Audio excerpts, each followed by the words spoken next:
Is a vegan diet healthier for you than a normal diet? Now, this is a topic that a lot of people are talking about at the moment. There was recently a very popular documentary on Netflix, and there's been a few more in the past as well. And they've mainly been centered around a vegan diet being healthier for you than a non-vegan diet. Now, there are lots of different ways why people might go vegan or choose to change from a normal diet to a vegan diet. This is centered mostly around the moral reasons, so for the love of animals, things like that, the health reasons, and then environmental reasons as well. Today we're going to cover the health reasons because I think there's a bit of confusion out there in terms of what the science actually says. There's a lot of misinformation as well. So we're going to cover some of those topics today. So what exactly do the studies tell us that we have available today about vegans versus non-vegans? Well, what they tell us is that on the whole, vegans as a population are generally healthier and have less disease risk than non-vegans. This point is where most people go wrong, or they get a bit confused by what the research is telling them. So if you listen carefully to what I said there, vegans as a population are healthier than non-vegans. Now I want you to think about this in a little bit of a different way. How many vegans do you know that are morbidly obese or significantly overweight? How many vegans do you know that never go to the gym, never exercise at all? They're completely inactive and sedentary. And how many vegans do you know that heavily drink and smoke regularly? So just think about that for a minute. Now I want to swap it over to the other side. How many meat eaters, so what we would consider a normal diet, how many meat eaters do you know that are morbidly obese or significantly overweight? How many meat eaters do you know that smoke or drink regularly?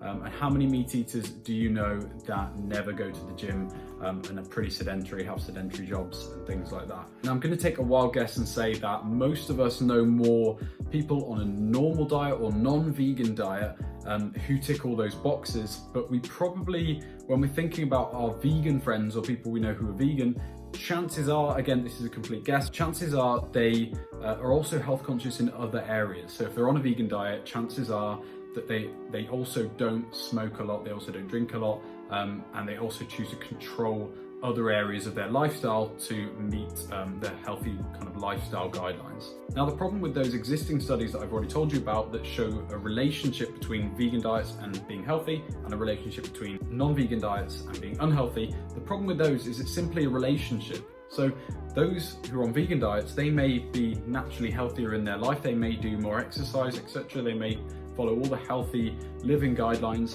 So therefore they are going to be healthier. It's not necessarily because of their vegan diet, it's because of their lifestyle as a whole.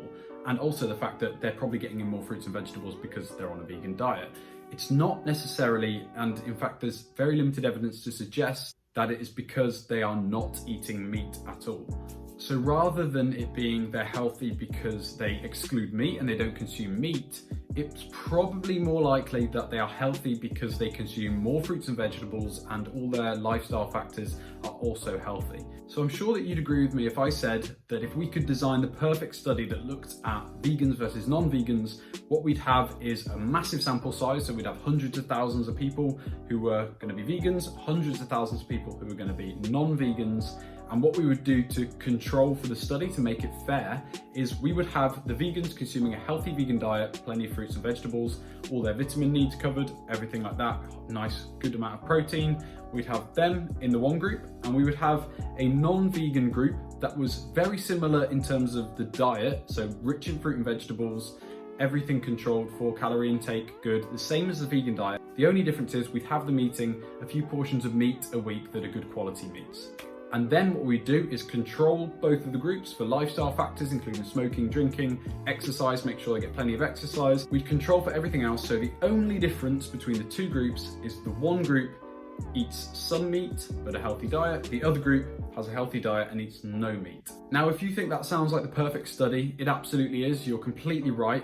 The only problem with it is it's completely impractical and massively expensive to run a study like that, hence why it has not been done. We are only left with those relationship studies that show the health statuses of vegans and non-vegans, but we cannot control for the other lifestyle factors. So therefore, we can confidently say at this point that it's completely inconclusive as to whether eating meat is going to be detrimental to your health But the caveat to this is you have to have a healthy diet as a good base. So you have to be eating plenty of fruits and vegetables, keeping hydrated all the time, you've got to be exercising, you've got to not smoke, got to limit your drinking. So overall, when asking yourself the question, should I go vegan for health reasons? There have been lots of great stories of people who have suddenly turned vegan and they've seen decreases in blood pressure, better lipids, better blood work as a whole, they've lost weight.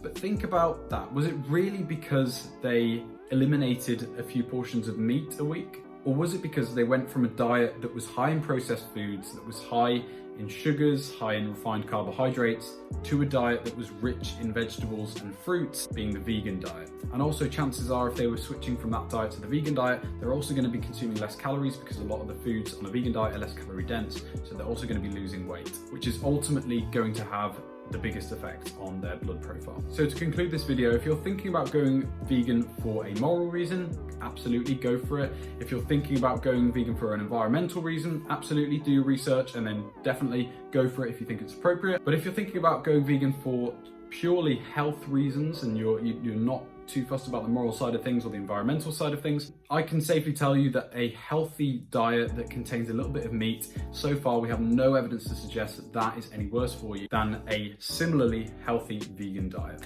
Also guys, if you're thinking about going over to a vegan diet, I'm a big advocate of it. I think it's a great idea, especially when it might make things a little bit easier to eliminate those processed foods or those things that generally contain non-vegan products in them. So if you are thinking about going over, just do make sure that you do lots of research beforehand about what you need to do and what you need to have set up before you go vegan, because if you're just going vegan and changing your lifestyle completely to eating vegan foods, in the long term you might become deficient in certain vitamins. There are certain supplements that are recommended for vegans, and you may also need to think about your macronutrient consumption a little bit more, especially if you are into training or resistance training. It's just as easy to find vegan protein-rich sources of food as well, but you just will need to do your research to make sure that your diet is exactly how you want it and contains the right amount of all these nutrients. So thanks for listening guys. I hope you've been well informed by this video. I hope you've got something from it and it's giving you a little bit of food for thought.